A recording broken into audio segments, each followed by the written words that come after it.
So last week we spoke about Far Cry 6 at length. I mean, we did we didn't speak about it on the main episode. If you missed it, earlier this week we uploaded a YouTube video with our uploaded a video on the YouTube. Uploaded video on YouTube with our impressions on. Well, it was basically a review in progress because I'd played a lot of the game, but I hadn't finished the game yet. So if you want like an in-depth dive into it, go check it out on YouTube. It's a little 36-minute segment. But otherwise, I finally rolled credits on Far Cry 6, and I can say that, having never played a Far Cry before, but knowing how the Far Cry franchise is, it is, for all intents and purposes, a Far Cry. It's the same formula, but I enjoyed it because I'm new to the franchise. I missed Far Cry 4 and 5 and all the in-between stuff. And yeah, I had a great time. I think I spent my PlayStation profile time is wrong. It says I played this game for 10 hours. I'm like, there's no way. It's like it must be about 20 to 25 hours that I spent playing the game. So you did get through it at a much faster pace than I thought you would. But I guess at some point you were just mainlining a lot of the things because there's 3 massive islands that make up, or 4 massive islands that make up this game. So yeah, it's exactly that. It was a thing of every now and then I'd maybe just detour to tick off a box or do a thing that I was just like, well, that's fun to do. But yeah, for all intents and purposes, just to try and make it to the end of the game in a speedy manner, I did mainline. And I mean, even the fact that it took me 20 to 25 hours, doing that, there's a lot of game here. Of course, yeah. I mean, if you had to tick off everything on the map, I'd have to guess you're looking at maybe 35, 40, maybe give or take a few. Getting into the region of the Assassin's Creed games. Maybe longer. I mean, there's a lot to do.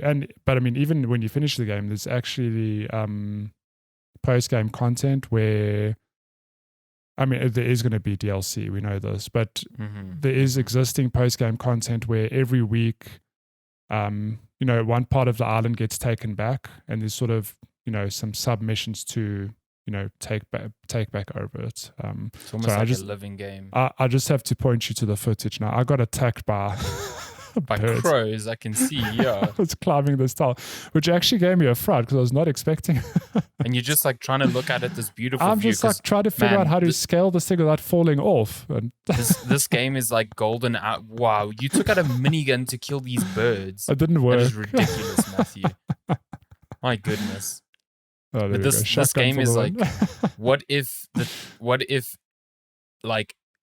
all the time in the world was just dusk and dawn, because that's how our game looks the best. I feel like this game is in a persistent state of golden hour, and it looks beautiful for it. It's so funny because I took a screenshot at sunset of using the game's operational but not great photo mode, and I put it on Reddit, and I was like, because I've seen in some reviews people saying reviews and on Twitter people saying oh, this game doesn't look good. And I was kind of taken aback because I started up and I was actually taken aback by how good it does look. But, to your point, it only really looks that good when it is the golden hour, the sun's peeking through the trees, everything. So I put it on Reddit and it got a lot of attention, and there's no middle ground. People are either like, yeah, this game is the best looking Far Cry game or the best looking game on my PC, or people saying no, it's disastrous. Ubisoft should be ashamed. But looking at it now, it is a thing of people acknowledge the game looks as good as a Far Cry 5 or 4. The engine hasn't changed, but some of the textures they've pointed out don't look great. And I do wonder if it is a thing of when we installed the game, we had to have the HD texture pack downloaded. So I'm like, have they missed that? Because apparently it's fucked up on PC. So yeah, some people just don't know that. So they're having this experience going, my God, these textures are low res, and it's I don't know. Looking at my footage, I'm like, it's really pretty. Is your footage all jittery on your side, or is it just maybe the streaming through Discord? Because it might just be the streaming on Discord. Because on my side it seems fine. Butter smooth. Okay, yeah, that's another thing. It is I mean, I haven't seen a Digital Foundry breakdown of it, but this game seems to run at 60 like really solidly on PS5.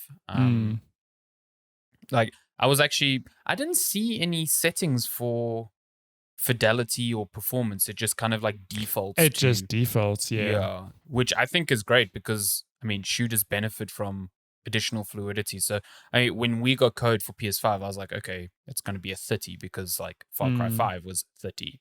So yeah, I was actually quite surprised that it feels as good as But- it does and looks as good as it does. You know, But- it still looks like a Far Cry. It's still built on the same technology. So that means like, especially character models don't seem that impressive. But it's also a lot. It's a cross generational exactly, game. it's available Yeah, on. and it looks. I think it looks great on the new consoles. Just visual variety. It looks real nice. Exactly, but there's something weird. Like they intentionally, as far as I know, What headshots you get off here. Amazing. the cinematics in this game, I suppose for cinematic effects are locked to 30 frames per second, which is why you and I, when we started, they're not like they pre-rendered. Yeah, but it doesn't do the game any favors because the cinematics look worse than the actual game, and it's like it's kind of meant to be the other way around. The cinematics are meant to be like, oh, this is pre-rendered. Of course, this isn't in engine, whatever. But it doesn't look great, which I don't know. It's a weird choice.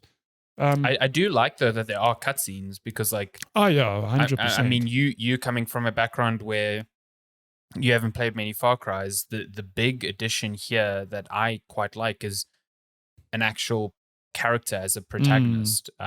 Far Cry 3 had its rich jock boy. What was his name? Jason something. Jason. He was just fucking awful, just like an awful protagonist. And then like 4 and 5 went the sort of like silent protagonist route. I can't actually say for certain now if they didn't say anything at all, but they weren't characters. They were more just caricatures for you to project onto. Yeah. But like Far Cry 6 has Danny Rojas, and he or she, depending on your choice, is a character that you see in third person who has their own characterization. And I think that to me is the strongest addition in this game when comparing it to older entries. Yeah. And I really liked Danny. Yes. Same. I thought the character was very likable, had some great moments. And I think Danny's a far better character than the actual villain of the game, in my view. And villains are where Far Cry has usually been very strong. So yeah, but it's also interesting that Anton Castillo is played by Giancarlo Esposito, who's if you don't know who that is, it's the Chicken Man from Breaking Bad, which I think is just probably his most recognizable role.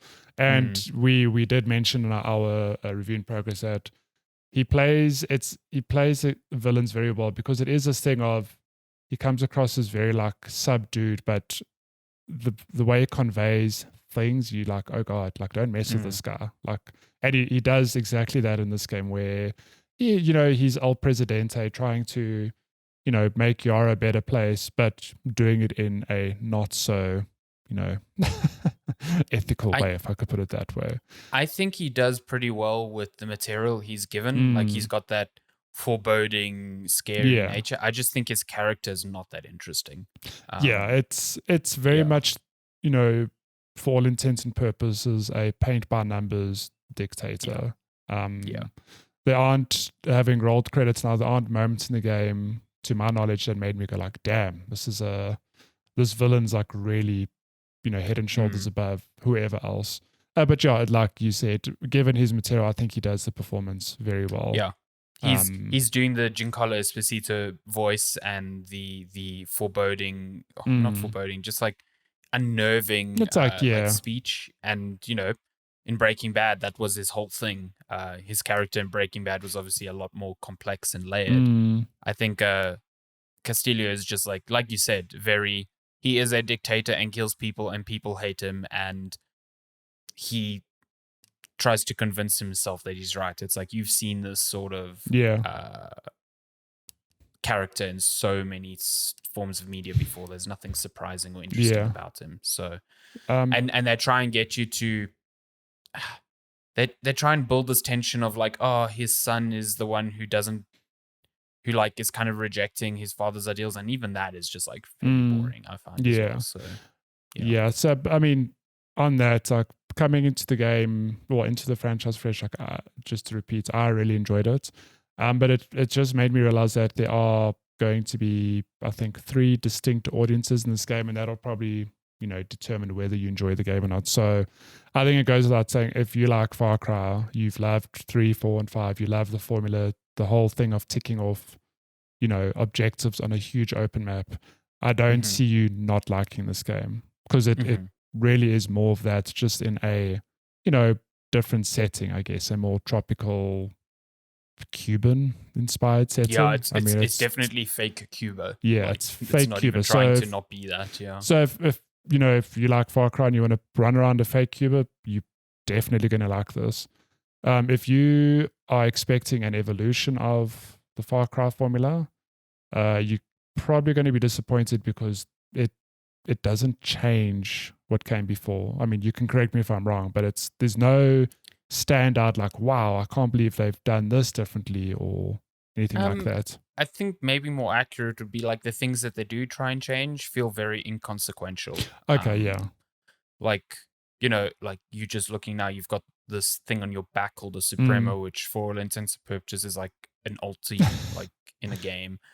You've also got far more granular gun customization, and then obviously the gear system, which is like gear has numbers and points attached, which are meant to prevent you or empower you to take on certain regions. But I mean, they don't really factor. They to me, they come off as more of an annoyance than anything else. Yeah, it doesn't. There's no. I completely. There's no.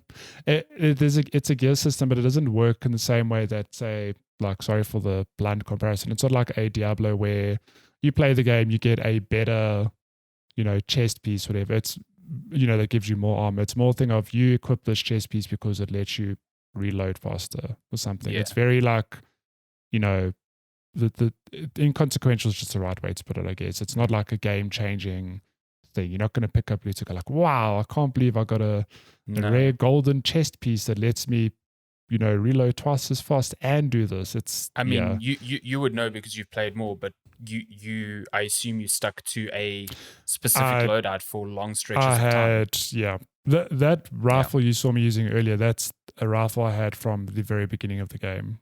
I just customized it how I liked it. Because you can headshot people and people die. So it's like, what's I'm kind of glad that they didn't go full like Division on this, because the Division is very much a Diablo like in that sense, where it's like, if you don't have the best gear, you will not do damage. But at the same time, then I don't understand why the system exists at all. Like they try and emphasize at the start, like, oh, you need to scout your enemies, and some are weak to soft shell rounds and some need armor piercing rounds, and it's like, no, you can just kind of shoot them in the head and they're okay, So I get that was an attempt to try and spice things up, but like, because of how little you actually interact with that system, it just feels like it doesn't even exist. So but overall I did enjoy the game. So I'm having a good time with it too. I'm enjoying it far more than 5. I thought 5 was a real bad Far Cry.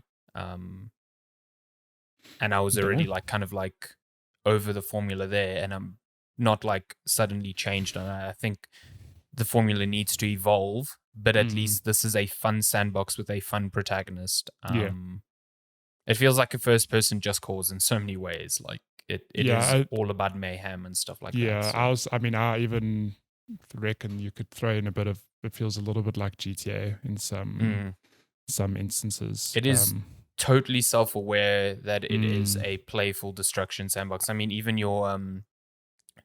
your protagonist's friend, the gorilla, I forget his name now. Juan. Like, he's like, I know you just came back here just because you like to blow shit up. And Danny's like, yeah. So it's like, the game is, it knows that its strength is like giving you that power fantasy, and it doesn't want to be Mm. anything more than that, and that's fine. Yeah. So yeah, if you're in for that, I think Far Cry 6 fits the bill. Yeah, it's good fun. Pick it up on a sale if you're unsure, but it is good fun. Can confirm. I agree. I agree. Yeah. Oh, last note: the horses control like ass. Oh my god. We established spoke about this in the arcade review. horse racing. I hate it. It feels so wrong. I can't pinpoint. Actually, you pinpointed it. You like they control like cars, and that's correct. They don't handle like real horses. It's a complete break in my brain. So yeah, I don't like them. There's no accelerating. It's like full pace brake. Turning is like instant. So, but it's kind of annoying because like traveling on the horseback is kind of cool. Like it seems like a cool way to get around the island. But boy, it just feels bad. I just don't like it. Yeah. Yeah.